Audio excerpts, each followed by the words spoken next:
Hervé, 50 ans, français, eurofilien depuis 6 ans. Hervé est mon partenaire depuis 17 ans. Alors, quoi de plus naturel que de commencer ces dialogues intérieurs avec lui? Donc je te disais que moi je pense que quand tu me dis qu'est-ce qu'on va faire, qu'est-ce qu'on doit faire, moi C'est je d'ailleurs pense de cette discussion filmée de manière improvisée que va naître l'idée de cette série.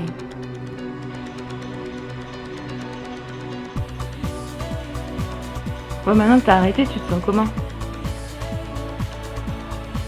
à ma place.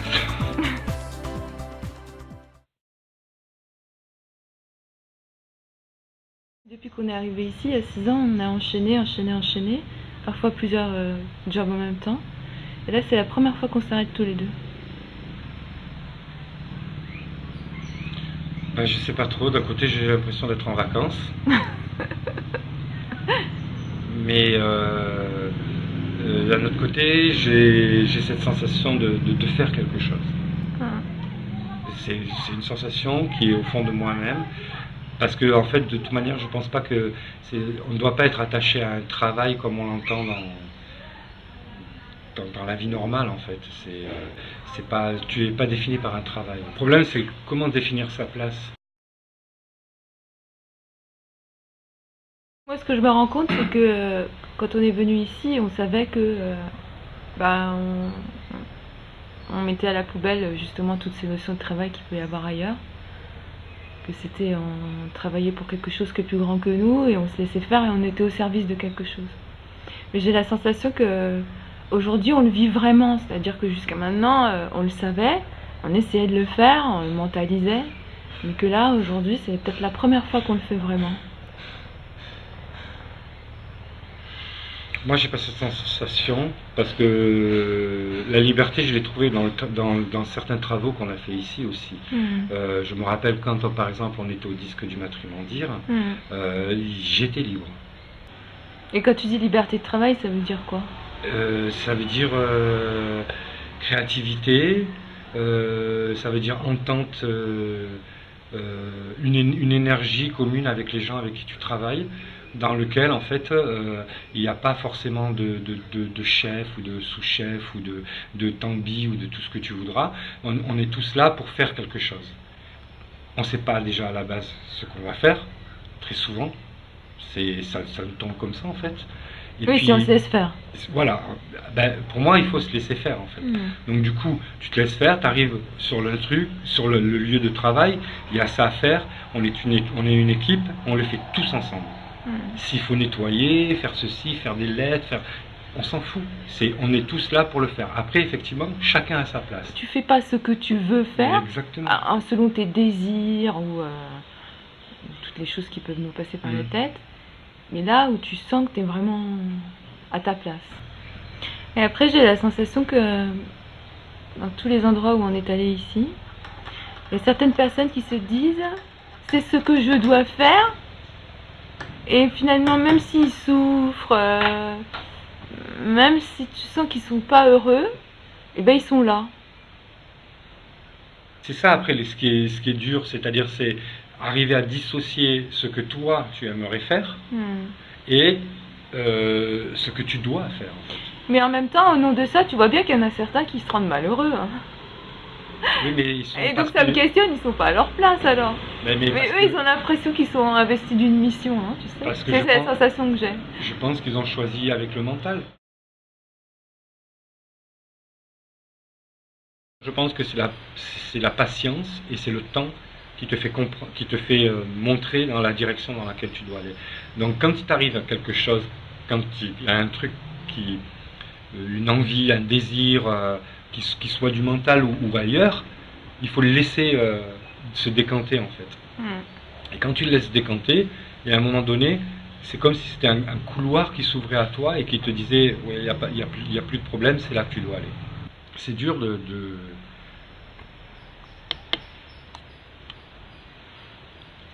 à la base, c'est vachement dur d'arriver à savoir ce qui vient de ton propre désir à toi.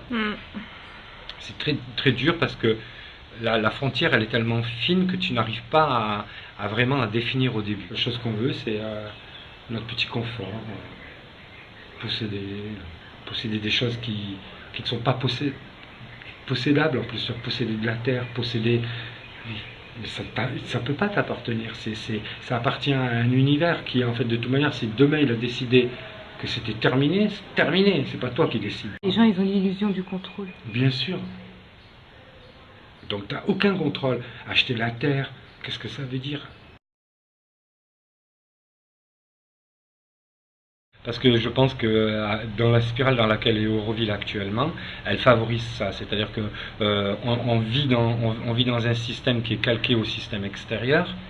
Alors on a changé des mots, on a changé des phrases. Argent, une paix, nous on va l'appeler une maintenance. Mais finalement, cette maintenance-là, elle est rattachée à un service, à un travail que tu fais. Donc du coup, ça devient un salaire, tout simplement. Et un mauvais salaire. Peu importe qu'il soit bon ou mauvais, après ça c'est pas ça. Ce que je veux dire, c'est que le conditionnement dans lequel ça te met toi après, en tant qu'être humain, ça ne te libère pas de cette tâche-là, en fait, de la tâche de l'argent qui est liée à un travail, c'est-à-dire faire quelque chose pour ramener de l'argent, pour pouvoir te nourrir tout simplement, ça t'y remet dedans, en fait. Alors que ce qu'on devrait, c'est justement être complètement détaché de ça, ne pas avoir à te dire que ta maintenance, elle a un rapport avec ce que tu fais.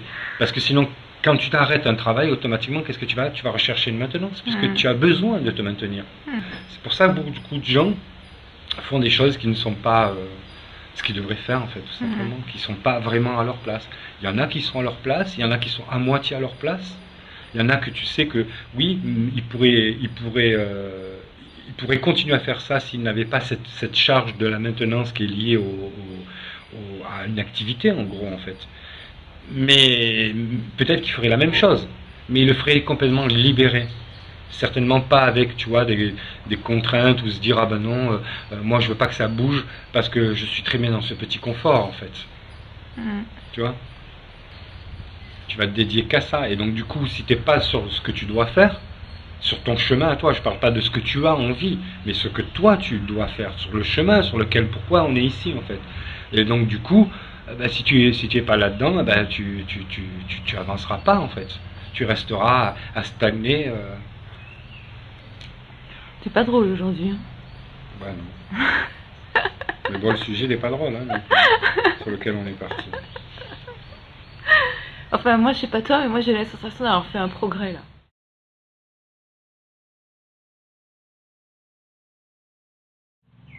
Mais j'ai l'impression que j'ai fait un vrai progrès, là, de me dire, bon, bah, c'est bon, là, moi, j'arrête. J'ai besoin d'y voir plus clair. Et de me laisser faire et de laisser l'espace, parce que j'avais cette sensation que je laissais l'espace pour rien, en fait. Et que j'étais soit mécanisée, soit happée par des circonstances extérieures.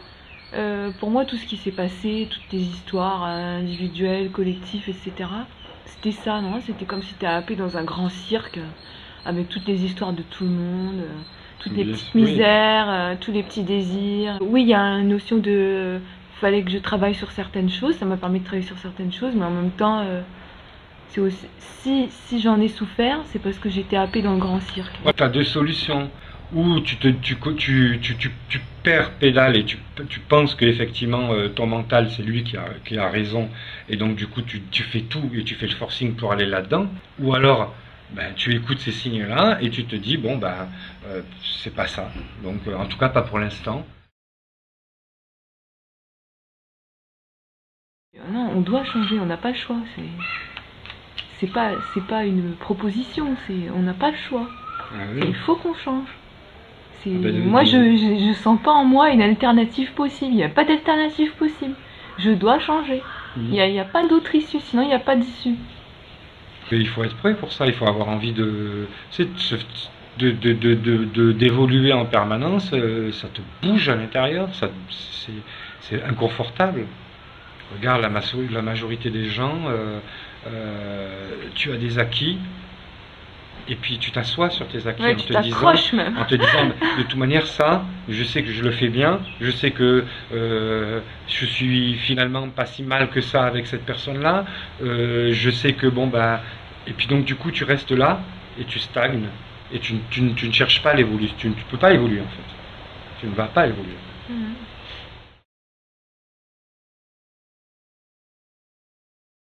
Il y a quand même du collectif, il y a quand même des gens qui ont la même façon de penser, la même façon de voir les choses et qui essayent de créer une dynamique entre eux, qui la créent de toute manière, cette dynamique. Quoi qu'il arrive, tu te rapproches toujours des gens avec qui tu te sens le plus proche, et donc tu crées une dynamique.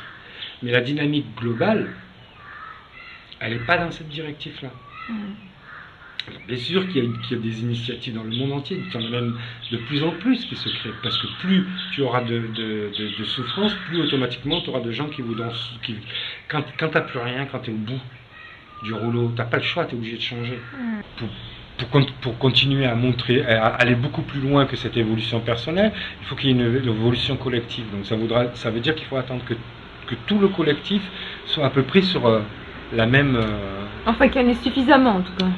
Qu'elle soit sur la même évolution, hein, qu'il y ait suffisamment de gens, et on le voit bien, alors on parle dans le monde entier, mais tu regardes rien qu'à Auroville, c'est hyper compliqué, parce que non seulement tu es avec ces gens-là, tu es obligé de les côtoyer tous les jours, et on attend quelque part. On attend que tout le monde soit sur le même, collectivement, sur la même énergie en fait.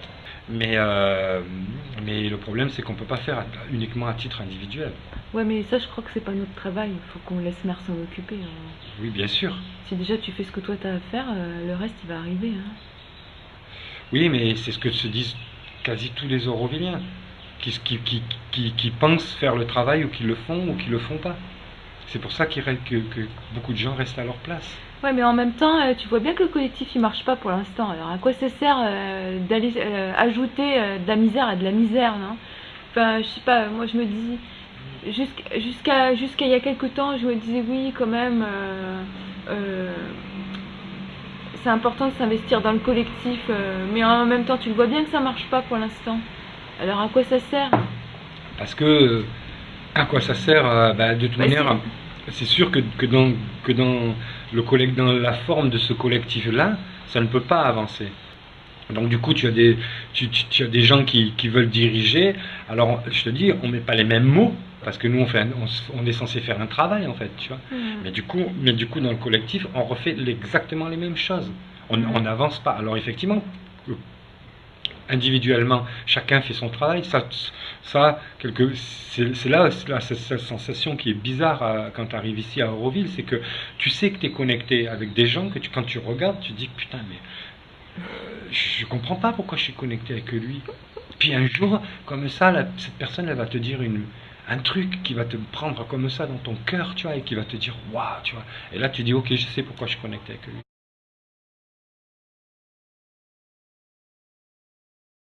Ça me fait vivre le collectif de manière beaucoup plus consciente en fait, parce que en France on pouvait s'isoler, se détacher complètement, puis regarder à travers la télévision les informations et pas du tout se sentir concerné. Et ici on est obligé d'être concerné. Bah t'as pas le choix, de toute manière, si tu l'es ou si tu l'es pas, si tu te mets à ne pas être concerné, ça vient te taper dans la tête. C'est-à-dire si toi, ça vient à toi, donc tu es obligé de faire partie de ce collectif. Tu n'as pas le choix, il faut l'accepter en fait. Il faut accepter de faire partie de ce collectif. Après, comment en faire partie? C'est ça qu'il faut qu'on arrive à trouver.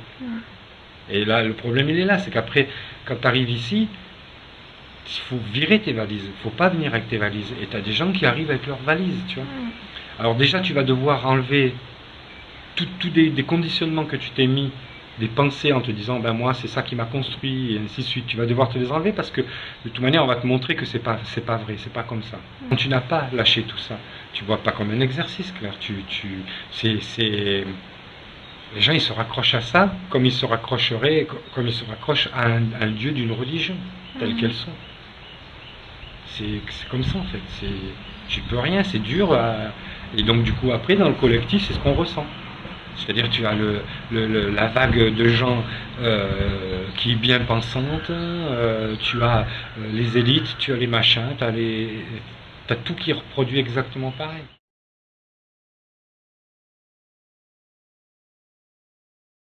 Depuis le début, j'ai rien demandé. C'est pour ça que j'ai accepté en fait, quand on m'a un peu forcé la main pour filmer, j'ai accepté parce que justement c'était tellement énorme que je me disais c'est pas possible, là c'est parce que je dois le faire, non? C'est là que j'ai compris. On savait qu'il y avait quelque chose qui était en train de se passer. Donc c'est une manière de regarder les choses. C'est ça que je dis souvent à mes étudiants en fait. C'est que c'est la manière dont ils regardent les choses qu'on doit comprendre. Essayer d'avoir un œil critique, une vision, quelque chose qui te permet de sublimer les choses en fait.